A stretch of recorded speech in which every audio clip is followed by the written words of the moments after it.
안녕하세요. 산부인과 전문의 김민우입니다. 오늘 제가 말씀드릴 내용은 자궁근종과 자궁성근증 그리고 그 치료법인 하이프에 대해서 말씀드리겠습니다. 네, 일단 자궁근종 성근증에 대해서 말씀드리기 전에 자궁의 구조에 대해서 먼저 설명을 드리면 자궁은 크게 두 부분으로 나눌 수 있는데 자궁의 입구 부분인 자궁경부와 자궁의 윗부분인 자궁체부 두 부분으로 나눌 수 있습니다. 그리고 자궁은 주로 근육층으로 이루어져 있으며 평활근이 서로 엇갈려서 짜여진 형태로 되어 있습니다. 그리고 자궁벽의 두께는 보통 1.5에서 2.5cm 정도의 평균적인 두께를 가지고 있고 자궁의 양쪽으로는 한 쌍의 난소와 난관이 위치하고 있습니다. 그 다음에 자궁근종에 대해서 설명드리면 자궁은 대부분 이제 근육층으로 되어 있는데 자궁의 평활근을 이루는 근육세포가 비정상적인 증식을 해서 종양이 생기는 것을 이제 자궁근종이라고 얘기합니다. 그래서 자궁근종은 여성의 생식기에 생기는 종양 중에 가장 흔한 양성 종양이고요.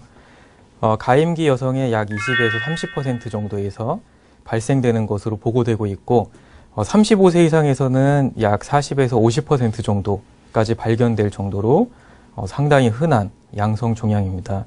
그리고 최근에는 20대에서 50대 환자분들 자궁근종 환자 수가 증가 추세에 있는데 20대 환자분들이 증가하는 이유로는 최근 서구화된 식습관, 그 다음에 결혼 연령이 늦어지면서 이런 환자분들이 증가 추세에 있고 50대 환자분들 같은 경우에는 최근 호르몬 치료가 많아지거나 또한 검진 인구가 증가하면서 발견되는 자궁근종의 수가 증가되고 있는 그런 추세입니다. 이러한 자궁근종의 원인은 아직 뚜렷하게 원인이 밝혀져 있지는 않습니다. 다만 그 자궁근종의 가장 큰 특징은 호르몬 의존성 종양으로 여성 호르몬인 에스트로겐의 영향을 받습니다.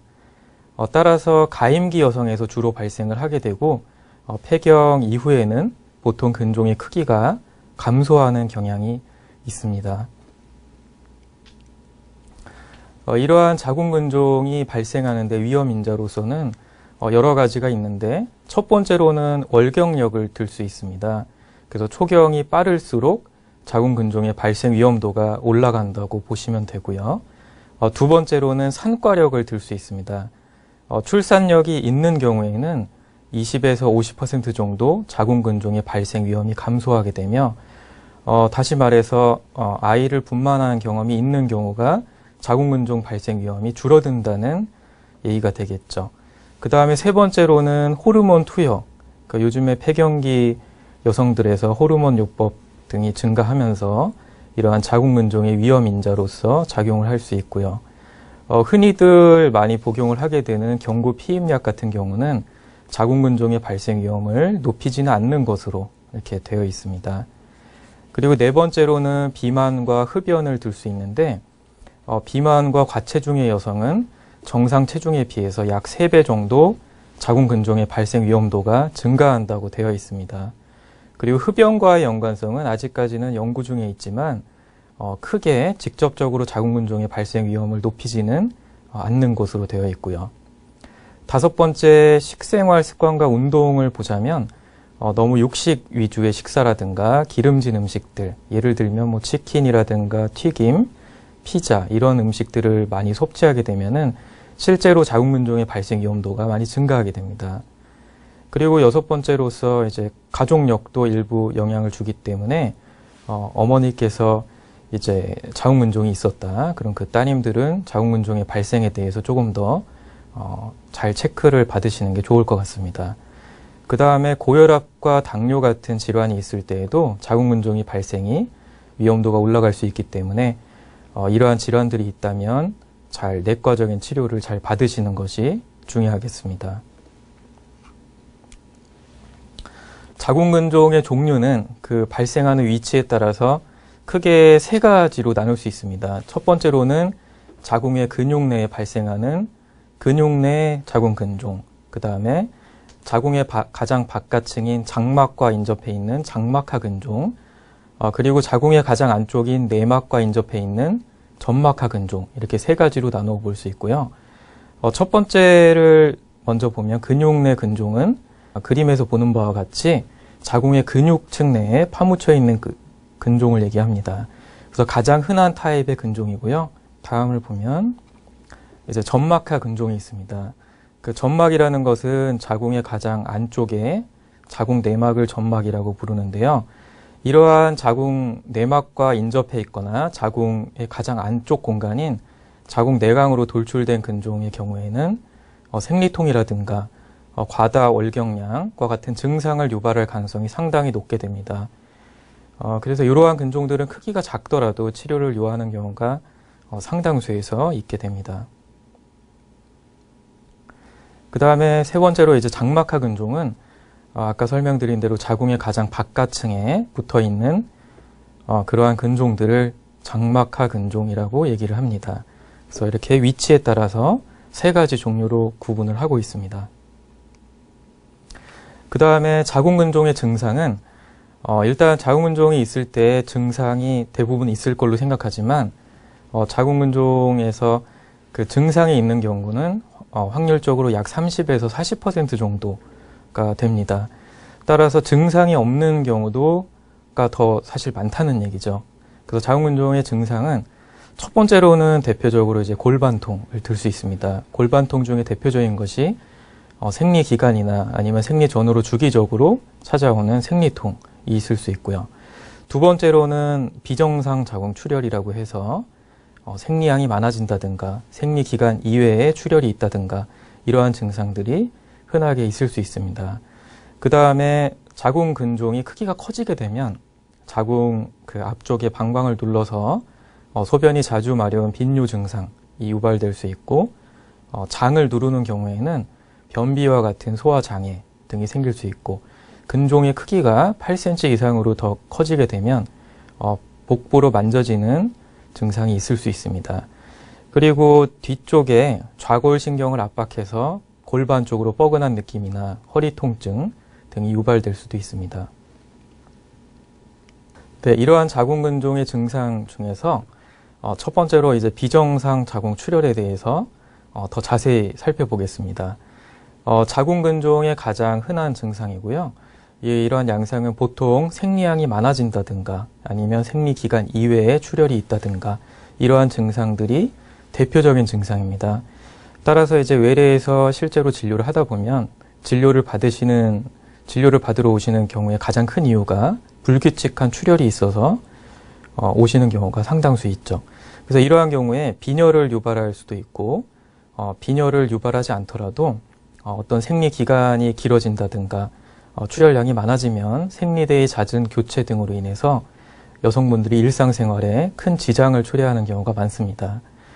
이러한 자궁 근종이 있을 때 그 월경량이 증가하는 이유로는 자궁 내막의 표면이 증가한다든가 자궁 근종이 있게 되면 자궁으로의 혈류가 증가한다든가 그 다음에 정상적인 자궁 수축을 방해한다든가 또 아까 말씀드린 대로 자궁의 가장 내막 안쪽에 내막과 인접해 있는 그 점막하 자궁 근종의 경우에는 그 자궁 내막의 궤양 등으로 인해서 이러한 비정상 자궁 출혈이 생기는 것으로 추정하고 있습니다. 네, 두 번째로 흔한 증상을 이제 골반통을 들 수 있는데요. 골반통은 상당히 이제 광범위한 의미로 표현이 됩니다. 엉덩이 뒤쪽이 뻐근하다든가 아니면 아랫배가 아프다든가 아랫배가 뭐 콕콕 찌른다든가 여러 가지로 환자분들이 증상을 표현하시는데 이러한 골반통은 월경 기간, 그러니까 생리 기간에 있을 수도 있고 또는 생리 기간 이외에 있을 수도 있습니다. 따라서 생리 전이라든가 후에 주기적으로 이러한 통증이 있다면 혹시 뭐 근종이라든가 자궁 성근증에 의한 증상은 아닌지 한 번 정도 이제 산부인과 진료를 받아보시는 것이 필요할 것 같고요.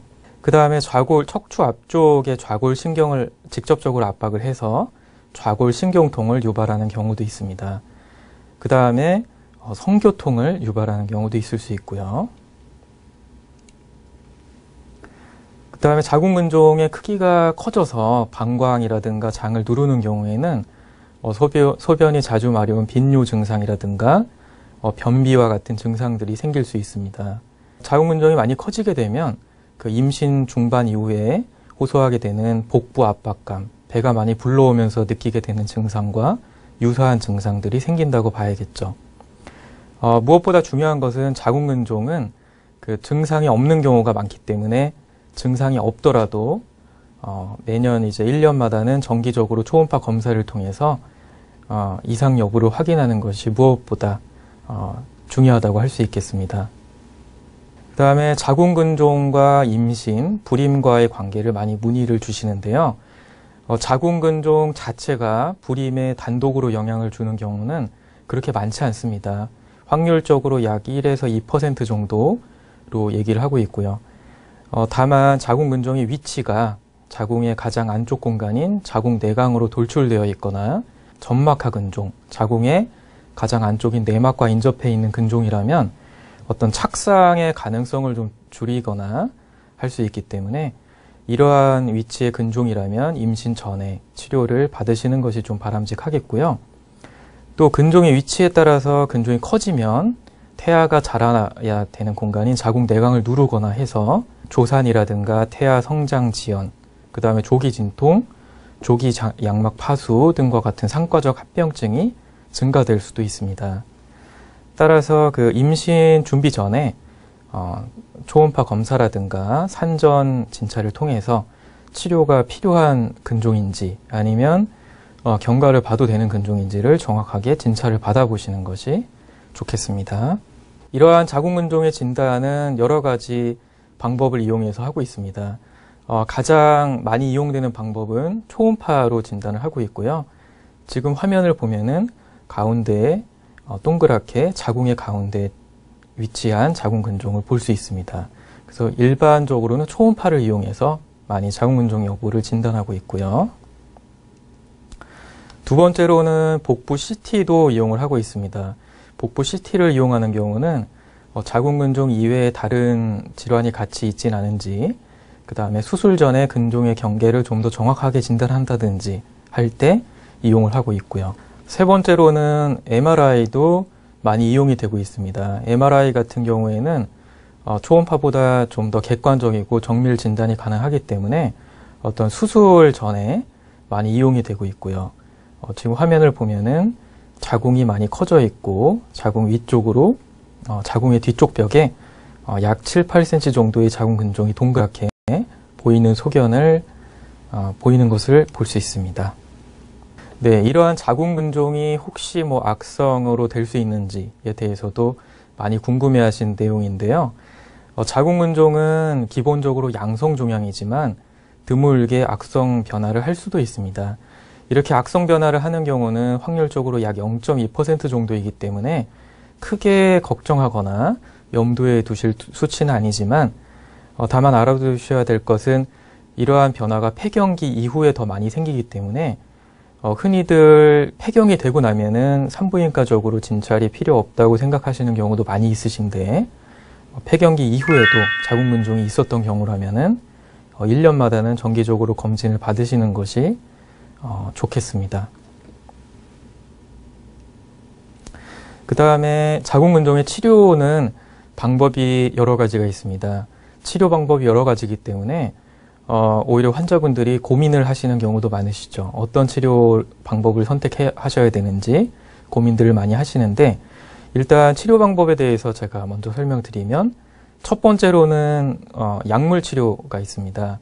그래서 자궁근종은 그 호르몬 의존성 종양으로서 여성 호르몬인 에스트로겐의 영향을 많이 받는데 이러한 여성 호르몬의 영향을 차단해주는 치료가 되겠습니다.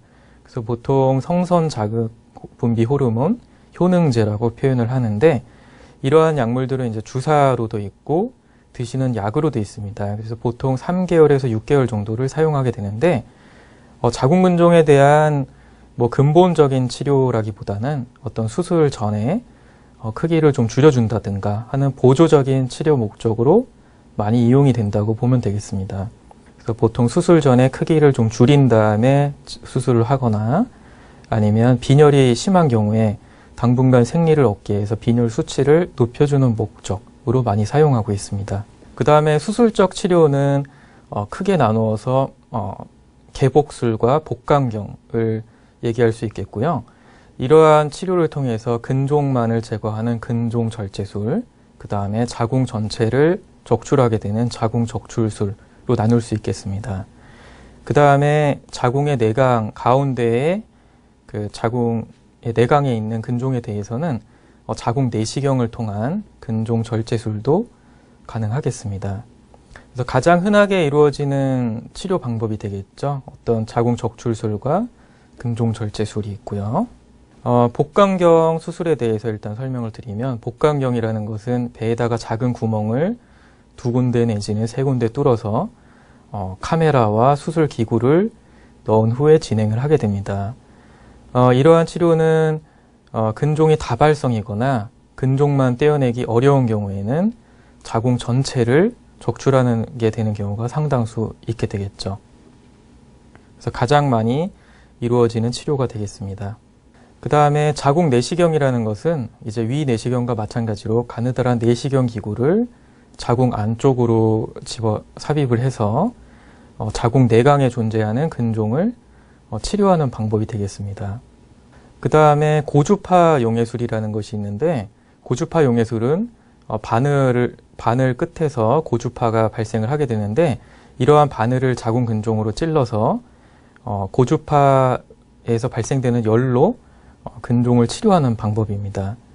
그 다음에 자궁동맥 색전술이 있고요. 자궁동맥 색전술은 자궁은 양쪽의 자궁동맥을 통해서 이제 영양 공급을 받게 되는데, 자궁 내에 존재하는 자궁 근종도 이러한 자궁 동맥을 통해서 영양분을 공급을 받고 이런 영양분으로 성장을 하기 때문에 이러한 자궁 동맥을 막아주는 시술을 한다면 자궁 근종도 영양분 공급이 차단되기 때문에 근종의 크기가 점점 줄어들게 됩니다. 이러한 원리를 이용해서 하는 치료가 자궁 동맥 색전술이 되겠고요. 보시는 그림과 같이 카테터를 이용해서 자궁 동맥을 막는 시술을 하게 됩니다. 그 다음에 최근에 많이 이용되는 방법으로 하이프 치료라고 해서, 하이프라는 것은 고강도 집속형 초음파 수술입니다. 초음파를 이용한 자궁 근종 치료라고 보시면 되겠고요. 크게 방식이 MR 가이드 방식과 US 가이드 방식이 있습니다. MR 가이드 방식은 치료 과정을 MRI를 보면서 하는 방식이 되겠고요. US 가이드는 초음파를 보면서 하는 치료 방식이 되겠습니다. 이러한 하이프 치료의 원리는 절개가 없이 몸 외부에서 초음파를 근종에 집중을 시켜서 이때 발생되는 열로서 치료를 하는데요. 돋보기로 종이를 태우는 원리와 같다고 보시면 되겠습니다. 그래서 이러한 하이프 치료는 보통 치료를 하고 나면은 수개월에 걸쳐서 근종이 점차 흡수가 돼서 없어지게 됩니다. 그래서 자궁 근종의 치료에 있어서는 방법이 여러 가지가 있기 때문에 본인의 자궁 근종 크기라든가 위치, 그 다음에 여러 가지 이제 건강 상태라든가 이런 것 등에 따라서 적절한 치료 방법을 산부인과 전문의와 의논해 보시는 것이 중요하겠습니다. 그 다음에 자궁 근종의 예방은 아직까지 뚜렷한 예방 방법이 있진 않지만 어떤 자궁 근종이 발생하는 위험도를 좀 줄여나가는 것에는 여러 가지 방법이 있습니다. 첫 번째로는 스트레스를 줄여나가는 것이 중요하고요. 실제로 스트레스를 많이 받거나 스트레스에 예민하신 분들이 좀 더 근종이 잘 생기는 그런 경향이 있습니다. 그리고 두 번째로는 이제 운동을 들 수 있겠고요. 운동은 자궁 근종뿐만 아니라 몸 건강에 기본적으로 당연히 도움이 되는 거겠죠. 그래서 일주일에 한 2, 3회 정도 유산소 운동을 하신다면은 자궁 근종의 발생 위험도를 실제로 많이 낮출 수 있고, 실제로 이제 운동 선수들 같은 경우에는 자궁 근종의 발생 위험도가 많이 낮은 것으로 되어 있습니다. 그다음에 세 번째로는 균형 잡힌 식습관, 인스턴트 음식이라든가 기름진 음식, 그다음에 육식 위주의 식단을 좀 피하는 것이 좋겠죠. 그다음에 고혈압이나 당뇨와 같은 질환이 있는 경우에는 적절한 내과적인 치료를 받아서 잘 조절하는 것이 자궁 근종의 위험도를 낮춰줄 수 있겠고요. 다섯 번째로 무엇보다 정기적인 검진을 통해서 조기 발견하는 것이 중요하겠습니다. 그 다음에 두 번째로 자궁 성근증에 대해서 설명을 드리겠습니다. 자궁 성근증이라는 것은 자궁 근종과 달리 자궁의 내막 조직이 자궁 근육층으로 자라 들어가서 자궁벽이 두꺼워지는 질환이 되겠습니다. 그래서 보통 자궁이 좀 부어 있다든가 자궁이 커져 있다든가 이런 식으로 많이 표현을 하고 있습니다. 그래서 자궁근종은 근육세포가 증식을 해서 생기는 질환이고요. 성근증 같은 경우는 자궁의 내막 조직이 증식하는 질환으로 생각하시면 되겠습니다. 이러한 자궁 성근증의 증상도 자궁근종의 증상과 크게 다르지 않습니다. 대표적으로 생리통, 그 다음에 생리양 과다, 빈뇨감, 허리 통증, 변비 이런 증상들이 자궁근종과 마찬가지로 생길 수 있고요. 다만 자궁근종보다 증상이 심한 경우가 많습니다. 그래서 외래 진료를 하다 보면 아주 심한 생리통, 그 다음에 월경 과다로 고생하시는 경우가 상당히 많죠. 네, 자궁 성근증의 증상도 근종과 마찬가지로 증상이 없는 경우도 있지만 보통은 자궁근종보다 증상이 심한 경우가 많기 때문에 적절한 치료를 받으시는 것이 중요하겠습니다. 이러한 자궁근종과 자궁성근증의 원인은 아직까지는 명확하게 밝혀지진 않지만 마찬가지로 여성 호르몬과 초경 연령, 비만, 당뇨, 고혈압, 가족력 등이 복합적으로 작용하지 않을까 이렇게 추정하고 있습니다. 자궁근종과의 차이점은 자궁근종은 경산부에서 그 위험도가 줄어들게 되지만 자궁성근증은 경산부에서 빈도가 높아지게 됩니다. 다시 말해서 아이를 출산을 많이 할수록 성근증의 발생 위험도는 올라갈 수 있다는 얘기죠. 자궁성근증의 진단도 근종과 마찬가지로 기본적으로는 초음파를 이용해서 많이 진단을 하고 있습니다. 그 다음에 성근증 같은 경우에는 근종과 달리 경계가 명확하지 않기 때문에 보통 MRI를 통한 진단을 많이 하고 있고요. MRI를 보게 되면 성근증 조직이 어느 정도로 분포되어 있는지를 정확하게 진단할 수 있습니다.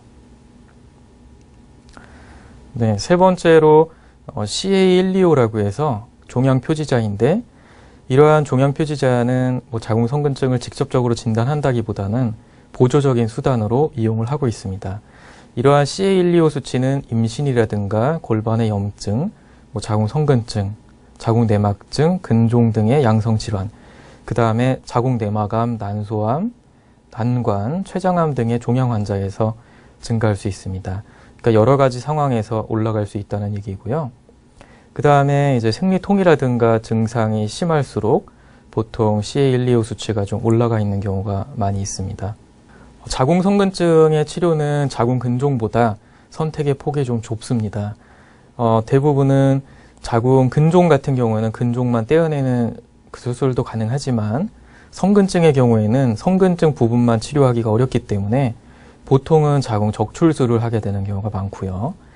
자궁적출을 할 수 없는 경우에는 경구 피임약을 쓴다든가 미레나 같은 호르몬 루프, 그 다음에 임플라논과 같은 피임 기구를 이용해서 어떤 증상에 대한 치료, 생리통이라든가 그 월경 과다가 심할 때 증상에 대한 치료 위주로 많이 진행이 되고 있고요. 최근에는 그 하이프 치료를 자궁성근증에 이용을 해서 자궁 적출 없이 자궁성근증 조직만 치료가 가능하게 되었습니다. 이러한 자궁성근증의 예방도 자궁근종의 예방과 크게 다르지 않습니다. 적절한 음식 섭취, 즉 기름진 음식을 자제하고 너무 육식 위주의 식단을 피한다든가 이러한 노력들이 필요할 것 같고요. 그 다음에 꾸준한 운동을 통해서 과체중이나 비만인 분들은 체중 감량을 좀 하시는 것이 좋을 것 같고, 그 다음에 스트레스를 피하는 것, 줄여나가는 것이 중요하겠습니다. 그 다음에 자궁 건강에 좋은 음식은 기본적으로는 이렇게만 기억하시면 될 것 같습니다. 이제 너무 기름진 음식들, 치킨이라든가 피자, 튀김 이런 종류나 과도한 육식 위주, 고기를 매일 드신다거나 이런 것만 아니라면 특별히 피할 음식은 없으실 것 같고요. 화면에 나오는 두부라든가 자두, 참깨, 민들레, 그다음 고등어, 그다음에 생강 이런 종류들이 자궁 건강에 좀 도움이 된다고 알려져 있습니다. 그래서 오늘은 자궁근종과 자궁성근증이 무엇인지, 그다음에 그 진단, 치료, 그다음에 예방에 좋은 생활 습관 이런 것들을 좀 알아봤고요. 무엇보다 제가 강조드리고 싶은 것은 자궁근종과 자궁성근증이 있을 때 조기에 발견을 하는 것이 중요하기 때문에 1년마다는 그 산부인과 진료를 받으셔서 본인이 이상이 있는지, 이상이 있다면은 발견을 빨리 해서 적절한 치료를 받으시는 것이 무엇보다 중요하겠습니다. 네, 감사합니다.